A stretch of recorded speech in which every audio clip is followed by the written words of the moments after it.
We had reported that Kim Potter had turned in her resignation, and I had predicted that that was a preemptive action on her part to protect her pension. You have to remember that Officer Kim Potter is a 26-year police veteran in Brooklyn Center. She was a former police union president as late as 2019, and she was a training officer. Not only was she a training officer, but on the night that, or I should say, on the day that Daunte Wright was killed by her accident, she was training the other officer that was with her. There's been 3 nights of unrest in Brooklyn Center and in the Minneapolis area. And, you know, as I predicted, it was preemptive on her part because Kim Potter was arrested. As promised, let's return to that breaking news that prosecutors in the US state of Minnesota say the white policewoman who fatally shot Daunte Wright, a young black man, after a routine traffic stop, will be charged with second-degree manslaughter. Larry, just tell us more about the details that emerged about this charge. We're now hearing that Kim Potter, this 26-year veteran of the Brooklyn Center Police Department, has been arrested. She was taken into custody around 11:30 this morning. That will be in the last 47 minutes. The Minnesota Bureau of Criminal Apprehension, this is the investigating body, says they're still investigating what happened on Sunday, but she has been taken into custody and charges will be filed back here at Hennepin County Courthouse, where the trial of Derek Chauvin is happening for what he's accused of, the murder of George Floyd last May. This second-degree manslaughter charge, it's a single count right now, carries a maximum sentence of 10 years in the state of Minnesota and or a fine of $20,000. So she said she accidentally discharged her weapon, and you can hear her distress in the body-worn camera video that was released. She said, "Taser, taser, taser, I'm gonna tase you," she tells Daunte Wright, and then she fires her gun. She had been with the force 26 years. She was a field training officer and is reported to have been actually training a rookie on the day this happened.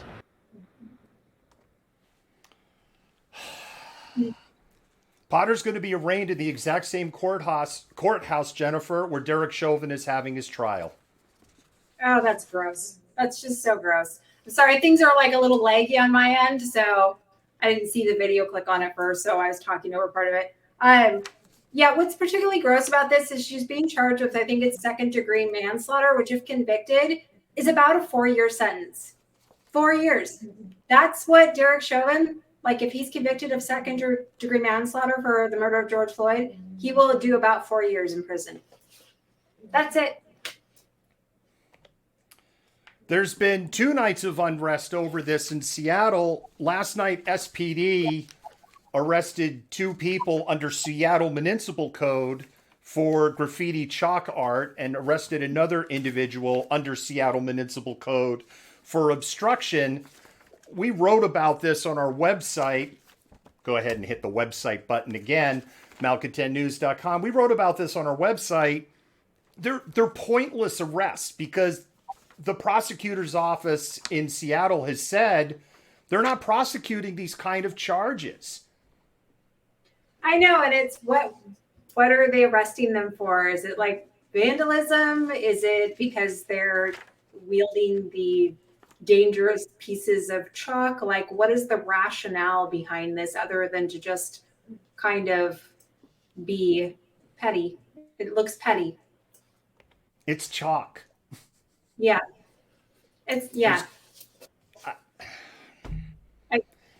There was a story that I read before we went on air. It's on Como. The headline caught my eyes because the headline was, there's disparity in policing in Seattle, disparity in protests. You could go up on Como after our show, go find the story up there. It caught my eye because what I was expecting was like a deeper analysis of, and what they were comparing to was the arrest that the events that happened on Monday night versus the events that had happened last night. And on Monday night, windows got broken, there was more damage, and nobody was arrested. And Seattle police, in a total what the hell moment, their response was, well, on Monday they were moving. So yesterday people were stationary and we'd asked them to leave a few times. And so they were easier to arrest. And what jumped out at me is like, and I know everybody's going to take this comment the wrong way. I shouldn't say that. Anybody who wants to malcontent news on either side is going to take this comment the wrong way. And other people are going to get it. The part, Jennifer, that just hurts my brain is, it's like, so what did Seattle police just tell the people that are protesting in Seattle? If you keep moving, you won't get arrested, even if you're breaking shit. Like, what? Yeah. Yeah. I know. So, you know what I predict? I predict more groups of protesters moving, breaking stuff. Yeah. Yeah. Because Seattle police's official position is, well, we have no plan for that. And that's why I say some people are going to go, see, he's pro-police, he's fash. It's like, no, I'm just pointing out the stupidity and the hypocrisy of it. Ah. Yeah, it's so absurd. Anyway, Jennifer, the other thing that I found gross here is that just BBC's coverage, like, this is what the world thinks of us. Yeah. Oh, in America, another motorist was killed by the police because this kind of thing just goes on there. Yeah. Yeah. Well, it does. I mean, like, this whole idea of like American exceptionalism, and people want to think that for some reason we have this superior nation state whose actions were benign, and we are so different from the other nations, stand apart. But we're an empire. We do all these horrible, violent things just like empires do.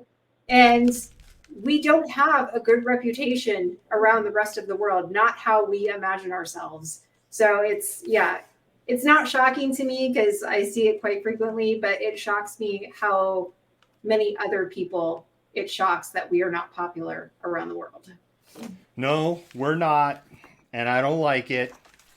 And we'll continue to monitor the story of Kim Potter. Protests continue in Brooklyn Center tonight, but it does look like things are a little quieter there this evening. Jennifer, we're going to do a little pause for the cause. We're going to go to our next segment.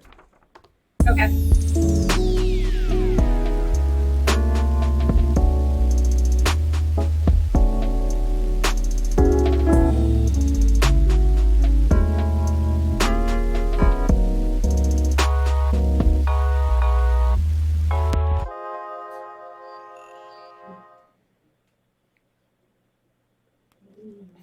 Hi, Malcontents. I'm David, the Malcontent, and I'd like to talk to you for a moment about supporting independent media. When you support us, you help us bring the before, during, and after. You help us defend the First Amendment. You help us amplify BIPOC and LGBTQIA voices, and you help us hold leaderships at a local, state, and federal level accountable. None of this would be possible without support by viewers just like you.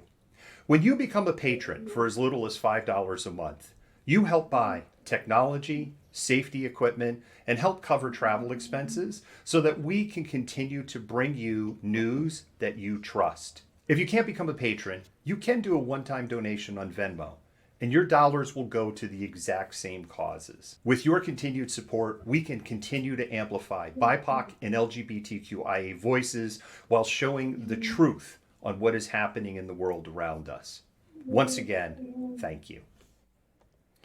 And we do appreciate and love all of you who show your support on Patreon and on Twitch as subscribers and on Venmo. We actually have a new level on Patreon. It's just $2 a month. $2 a month, you can help keep the lights on and help keeping us bring independent journalism and great stories